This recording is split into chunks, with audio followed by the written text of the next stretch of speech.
I got Kirk Herbstreit and his dog. Herbie, why don't you come on out since your dog is kind of taking over. Kirk Herbstreit and his dog, Petey. Hi, buddy. What's up, man? How you doing, bud? Hey, guys. How are you? How about Good to see you. that? He just kind of walk around, chill out. Hey, Peter. Hey, buddy. He'll probably sit over here. Does he want the chair? He might. Come here, Ben.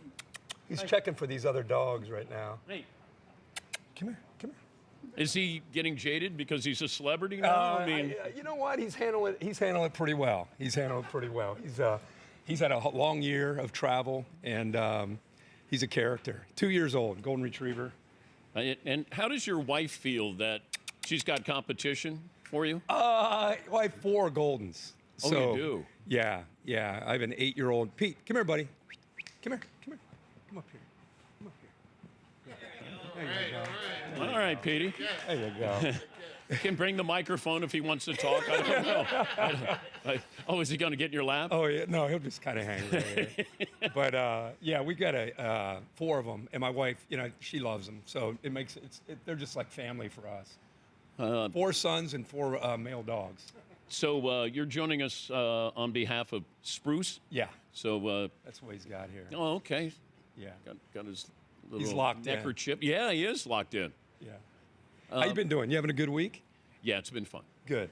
Like when you get to talk to Bo Jackson, Yeah. and he relates to everybody by talking about prostate cancer that he just overcame. And, we did a PSA yesterday to have awareness to that, So good. getting tested and colon cancer. Guys don't want to talk about that stuff. No. You're like, no. no. Wait, which one is the finger test? And I Right. go, well, that's prostate. Yeah. Yeah. But important stuff. And it's cool that Bo is, great that he's healthy and feeling good, but great that he can shed some light on it with his own experience. And that's one of those guys, like the greatest athlete who was never a Hall of Famer. Right. Like he didn't play long enough in either. But I think it was the Cincinnati game, right? That he got hit? Yeah, where he got the hip. Oh, that was in Oakland when he got tackled. In Oakland, yeah. Yes. Yeah. And then that was it. Yeah, never the same. He was done. Yeah. Our generation appreciates him, but I don't know. I try to tell my kids about him. My son Ty's here right now. He's nodding his head like I know all about it. I've brainwashed him properly.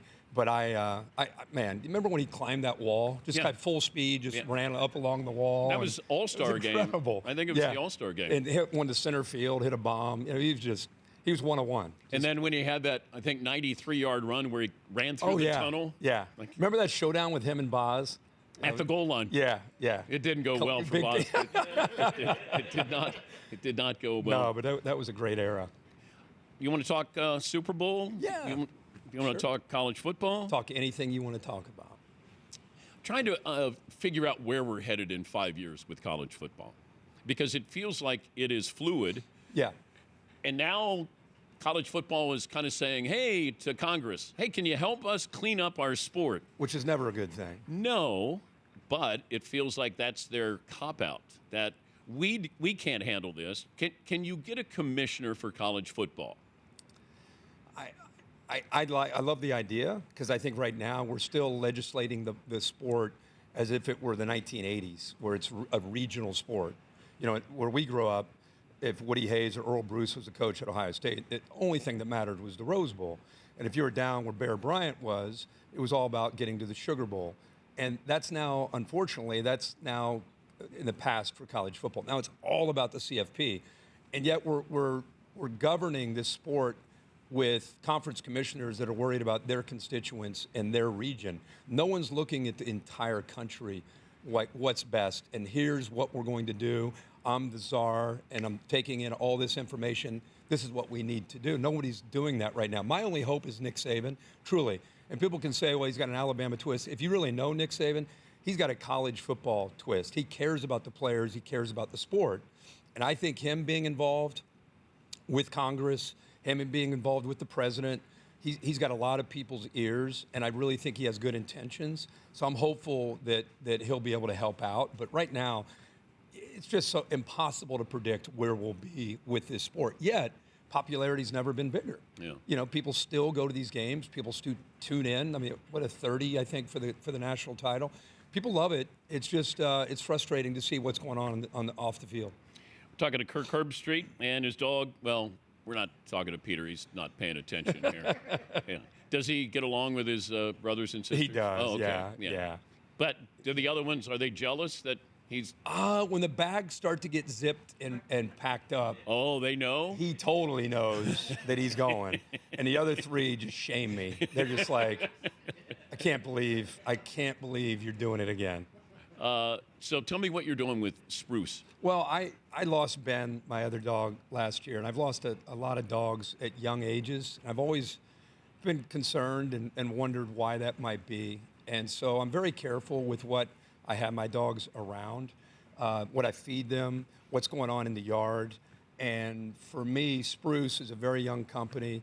They're actually just in their second year, only 10 ingredients in their product, and it's pet friendly. And so that was something that was important to me to, if I'm going to use something on my property, I want to try to make sure I'm giving these guys. So this is weed control. Weed control. Okay. Yeah. It's not for the lawn. It's something you would use in a bed or on a sidewalk. But the fact that it's pet friendly and weed deadly is something that I was excited about. Good. Yeah. I want this guy to stay around as long as possible. I've talked about Fernando Mendoza. He's the best quarterback this year, and I know it sounds like a slight. I don't know how good he is to go into the NFL. Right. Because, there's only a couple of can't-miss guys that have come out of college. Andrew Luck is going to join us. Yeah. He was a can't-miss. Yeah. Elway can't miss. How many guys would you say you can recall can't miss going into the NFL? Oh, man, I mean, you've named a few over the last 10 years. It's always debatable, right? But it's not like Marino wasn't a can't miss because there were whispers at the draft, right, and fell in the draft. Peyton was. I think he except was for the Florida thing, he couldn't win the big one. I still felt like he was a can't miss. Luck for sure. But Steve Young wasn't. Montana wasn't. Brady wasn't. Obviously, no. Even Mahomes. No. Mahomes was not at all. I think the Trevor Lawrence has been labeled that. He was. And now maybe we're starting to kind of see that. Yeah. Nobody's figured out high school to college who's going to be that 5-star that hits. There are a lot of them that don't. Nobody's figured out who's going to be the first pick at this position into the draft, who's going to hit.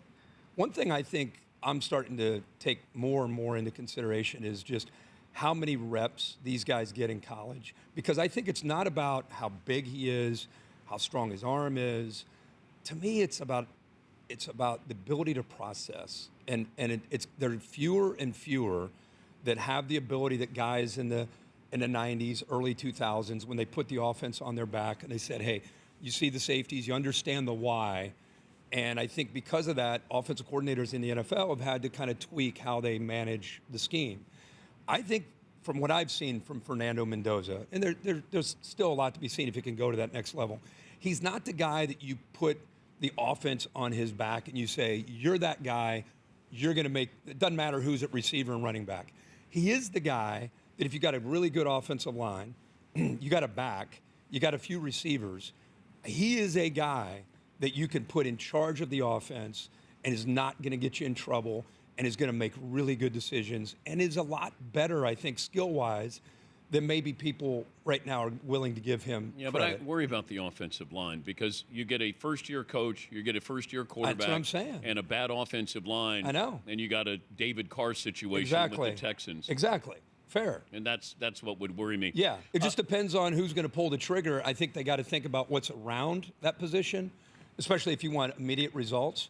But if you're good in a lot of spots and you put him as your quarterback, then I think that's going to work out pretty good. And, when I had you on, I said, a lot of times we forget when somebody says something correct. And you're the first guy I heard who said, Indiana getting Fernando Mendoza, hey, keep an eye on this guy. Yeah. And he was playing at Cal. Right. And, that's why I wanted to have you on to acknowledge that. And the other thing, I've said this before, I don't know if anybody is better at telling me what just happened on a play than you. Thank you. I think and I don't know if it's something that's in you, it's learned, but when you get to that telestrator, right after the play, ball's down, handed to the official, boom. So how do you? Funny you say that. But how do you see it? That when you're watching a play, because you're going to go look at this chip block here, and then this back gets out, but he misses his block, blah blah blah, and it happens so quickly. Yeah, you got the answers to the test. I've tried as I've come up. I started with Mike Tirico, years ago at ESPN on Thursday night. Then I went to Brent Musburger. Mike, I just felt like with Tim Corrigan as the producer, I was like getting a master's class without understanding it. And I really try to pride myself on the why a play just developed and how it developed, and then putting it in terms that the broader audience can appreciate. I try never to talk down to an audience. I try to talk with an audience. And I just feel that I always talk to my producer about trying to see that next level analysis. I don't want to just say, wow, that was a great throw, or what a great route. I want to try to tell the viewer at home who maybe doesn't have the perspective that I just did watching it, how that play just unfolded. So challenging part, as you said, it happens at 6 to 8 seconds. You're communicating with the truck, you're listening to the play-by-play guy, and you want to try to tell them, it's important that you show me this because I want to show that guard did a great job. I really love talking about line play and how the guard got up to the linebacker after he helped on the double team and climbed up. So probably a lot of reps, but I really work at trying to do the next level analysis in real time, not next week in a studio show, but doing it immediately, and not even after a commercial break. I like to try to do it right now, just to try to show, we're tuned in to what's going on here. But I don't know if, and playing quarterback, I don't know if you can see it through that lens. That, okay, I know what this play, I know this formation, I know what they might be doing on this. I'm assuming that that's your homework. Yeah. But to be able to do it and diagram too, it's, I mean, I don't know what kind of student you were at Ohio State, but you're summa cum laude when it comes to this. Yeah. I mean, I can check the record. Yeah, you can check that. Centerville High School. Yeah, Centerville High School, yeah. But remember, C's get degrees. That's what I always That's our, the Gym City, that's our philosophy. Are you rooting for anybody? Well, I did both these teams on Thursday night with Al, and I remember when we did the Rams-Seahawks game late, I really thought both those teams were two of the best teams I saw all year. But I thought Seattle's defense, man, they are so good. And if Sam plays the way Sam's capable of playing, I'm talking that night. I was like, I think nobody's going to beat these guys. If they get home field, they're going to win it all. And now that we're here, I just think it's, first of all, if you're looking at I think it's a low-scoring game. I think both these defenses are outstanding. What Vrabel's been able to do in 1 year, incredible. Another example of his leadership and how he creates that culture. I think Seattle's going to win a 3-point game. I think it's going to be a back-and-forth game, like typical NFL game, goes into the fourth quarter. That one possession is going to be critical late. And I think Seattle win a 24-21 kind of game. Did you think May would be this good this fast? No. Not. How could you? The number of analysts who were like, well, he played at North Carolina. Like, there was that, and it was the system that he was coming out of. He showed moments that you're just like, this kid's special. Then you talk with him, and then he goes to a whole nother level because he's so impressive. Having 3 older brothers, getting roughed up, playing golf, playing basketball. I really think all of that developed him into becoming the player that he is. He has that all shucks about him. His defensive players love him. His offensive linemen love him. He's that guy. Like, everybody wants to win for him. There's no resentment with this guy because he's genuinely humble. And then you throw on top of it what Josh McDaniels is doing with him. We had him in the preseason against the Giants. And I remember talking to Josh McDaniels about him. And he just, at that point, he didn't know that they were going to go to the Super Bowl. But you could tell there was a lot there that he loved. And combine that with Trevion Henderson and the running game. But I think Josh McDaniels deserves a ton of credit for what he's done with May. He's Kirk Herbstreit and his dog, Peter. He's locked in. There you go, baby. He can stay if he wants. He's got a calming effect. Boy. Spruce is the worry-free weed killer, pet-friendly. and safe for people, pets, bees, use as directed. Great to see you, Herbie. Great to see you, man. Congrats on your success. Thank you, buddy. And Petey, thanks for joining us. We're back after this on the Dan Patrick Show.